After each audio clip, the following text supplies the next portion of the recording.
Our next guest says he's been given a gift, the gift of being able to connect with those who are no longer with us. And he says that he's using that gift to help others heal as they grieve. We'd like to introduce you to spiritual medium, author, and speaker Roland Comtois. Thank you so much for joining us. Thanks. I appreciate it. I really appreciate it. Thank you so much. Okay, so Roland, you said you first realized your life's calling at age 10? Yes. Tell us about that particular moment. Well, you know, I think it's more of a mission than a gift, though. And when I was 10 years old, my grandmother Isabel died. And 3 days after she was gone, I saw her as clearly as I see you. And I know it sounds crazy saying it, but there she was, standing in my bedroom, surrounded in a light. And I had an instant feeling of peace, thinking that she was all right. And so for 45 years, I've been telling people that I meet that love is everlasting, that the connections that we make, the impressions of love that we make are so powerful that we get messages of hope and inspiration to live the best lives we can live. Okay, so speaking of hope and inspiration, you say that you've had visions of angels and heavenly encounters. What do you mean exactly? I think we all have a little bit of intuition, right? Those gut feelings, and there are moments in the day when you feel like everything's in the right place, or you have a feeling that someone is with you, or you have a dream and you have this fantastic experience that you're with your loved ones that have passed and with your angels that are with you. I just believe there's more to the story than what we can see in this physical moment, and that's really what I'm referring to when I talk about those things. Okay, so your gift or your mission, yes, as you put it, you call on it to help others heal. What do you mean by that? Grief is torture. And if you're someone that's gone through grief, it stops you in your tracks. You seek the support of a clergy person, you seek the support of a therapist, you call a friend when you're in need. This experience of getting a message gives that person who's trapped in their grief the opportunity to stretch beyond that grief, to get past their pain, to get past their sadness. So I've seen people heal. I'll never forget this 18-year-old kid that was sitting in a room in Jane, New York. He was sitting in the back, and he didn't really want to be seen. He was with his mom and his sister, and his father passed away tragically. And I walked up to him and I said something to him. I don't know what happened, but the kid started to cry.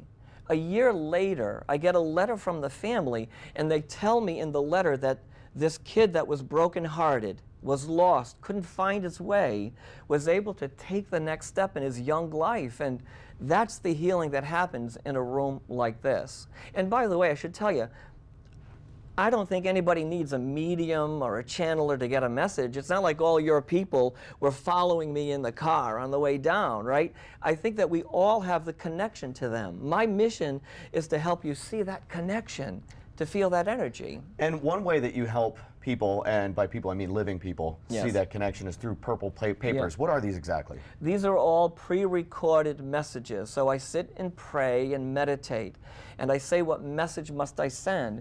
And then I write them on these purple papers. I've been writing them for years. And I walk up, and this is what's left to deliver for the last 15 years. I still have these to give to people. I'll walk into a room, and someone will be there looking for this person named Jackie.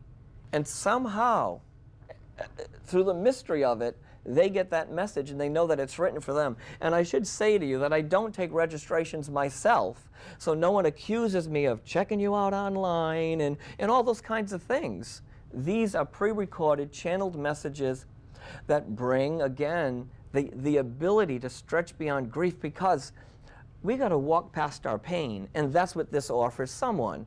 A moment to catch their breath, like that kid who lost his father very tragically, a chance to take his life back, and that's what this is all about. So I want to understand this. Yes. These are messages from people who have passed away. Okay. They're written for their family here. So I'll meet someone who's waiting to talk to Jackie that died. Okay. I'll walk into a room, 50 people to 800 people. There'll be somebody sitting in the audience, and all of a sudden I'll say to my staff, get me the paper about Jackie.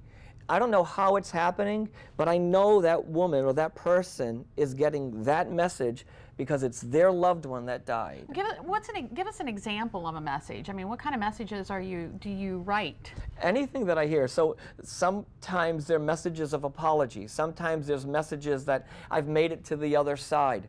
Another quick story. I was in a room with 800 people, and there in the last seat was a woman looking for her son who died in a tragic drowning. There was a purple paper with the kid's name on it, the circumstances of his passing, and then a message to his girlfriend about the ring that he never gave her. I walked off the stage, I took a purple paper, and I walked to the woman and I said, "This is from your son." She read it and she cried. She had a moment of believing that maybe her kid is all right. Maybe that her son is with her somehow. It's a hard concept to get in your brain, right? Yeah. When you look at that, you think, you're thinking to yourself, this guy's got to be nuts, right? Can I just tell you one quick thing? My mother thought I was nuts. She said when I was 5, I would follow things around and she'd say, what the heck did I do to this kid, right? 4 days before my mother died, I walked into that rehab room. I'm going to get emotional telling you the story. I walked into that rehab room and there was a peacefulness about her that I had never seen in my life. I looked at her and she said, Roland, you're not a nut, she said. And she told me about what happened to her in her dreams the night before.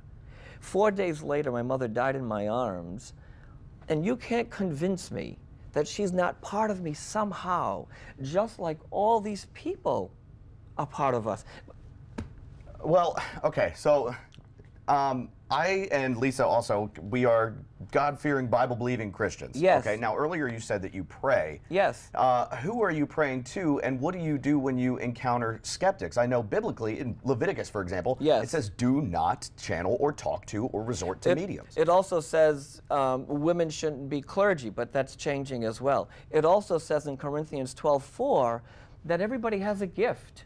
It says that you have a gift, and I have a gift. It says that we have a gift to heal. We have a gift to perform miracles. We have a gift to see things or prophecy. We have a gift to experience things.